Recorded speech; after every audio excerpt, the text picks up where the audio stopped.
What is up, my brothers and sisters? Um, the orange. I'm gonna have to go with a blood orange. It's got to be a blood orange. So if it's not, I'm going to say it is a blood orange because I've never seen nothing like that. And I found this picture and it's pretty close to what that orange looks like. Not quite, but pretty close. Um, I feel like there's a lot more orange in it. And just the way it looks is very odd. It really irked me. I've never heard of such a thing. I've never seen such a thing. If this is a prank or a joke, I'd have to say good job because it has ruined my appetite. And I'm not quite sure how to think or what to think about it. And it is giving me nightmares.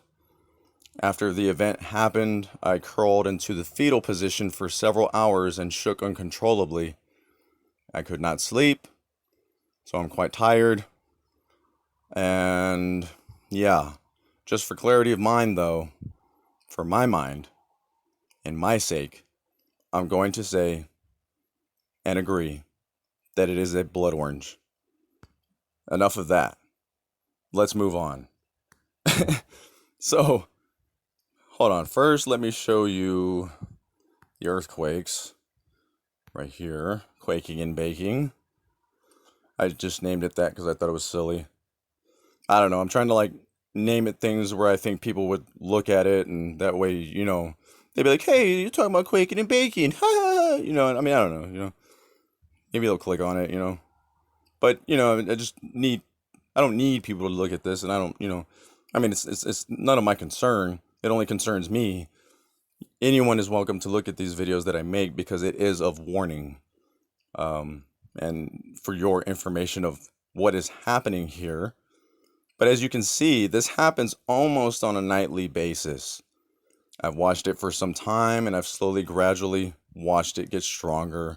And I've observed this many times to say that it is not weather manipulation. Because whether it rains or not, or an earthquake happens or not, it still happens. So if it is weather manipulation, I don't see the point of it because it does not work very well.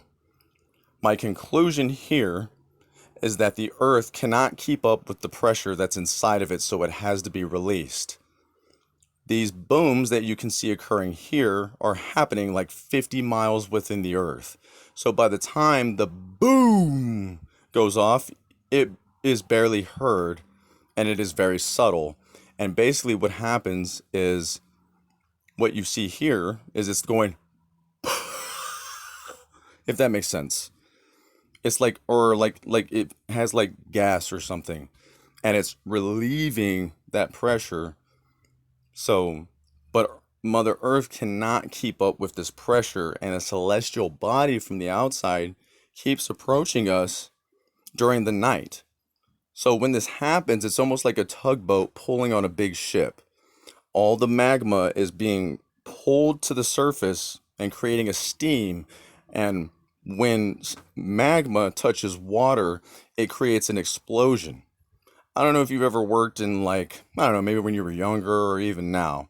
You worked around like fryers and you get a piece of ice and you throw it and that boiling hot oil is literally going to crackle, pop, and explode. So it's not a good outcome. Don't be standing next to it if you do get curious. So, with that being said, this is what is happening. Okay? If you have observed with me here the video I made last night, you can see how many earthquakes are occurring. Well, let us now observe what is happening today.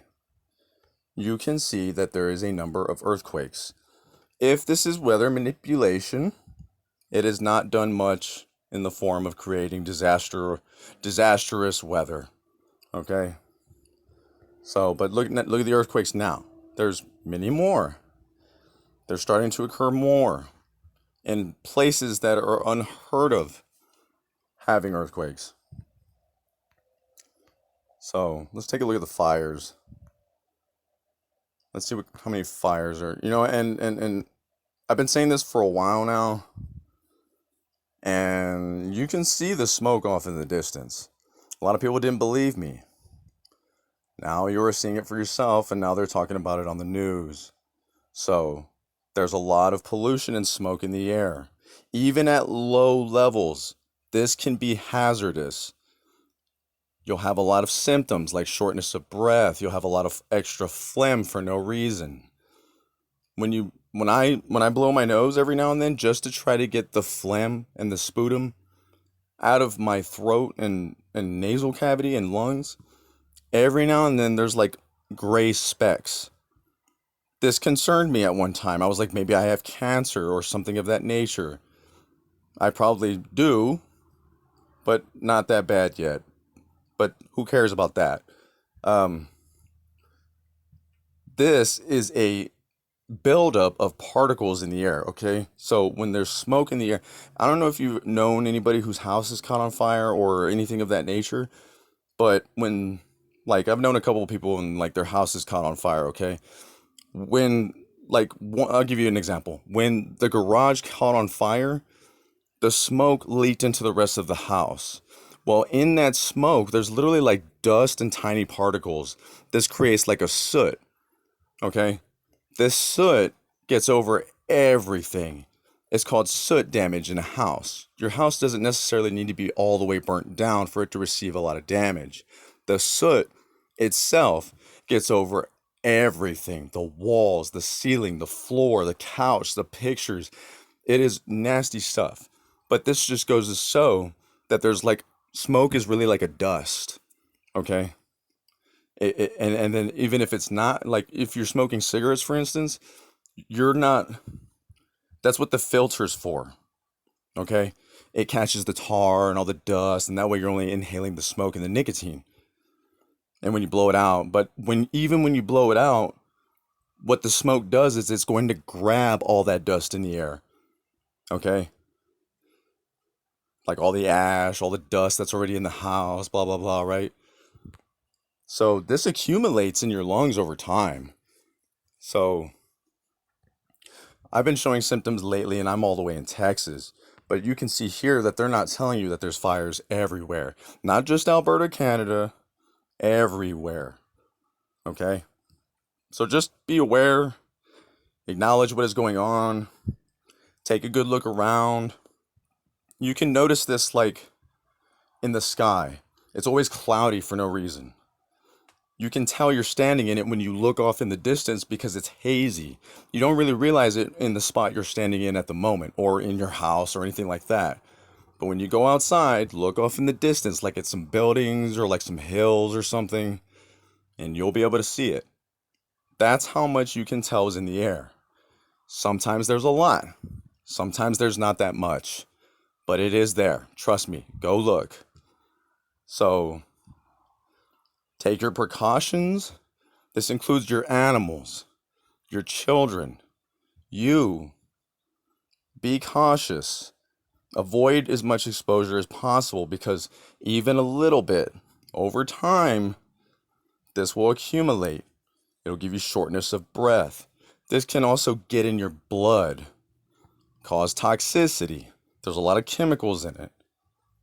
Usually what I do is when I take a shower or I use a humidifier, I take a really hot shower and I inhale as much of the steam as I can and try to hack up as much as I can.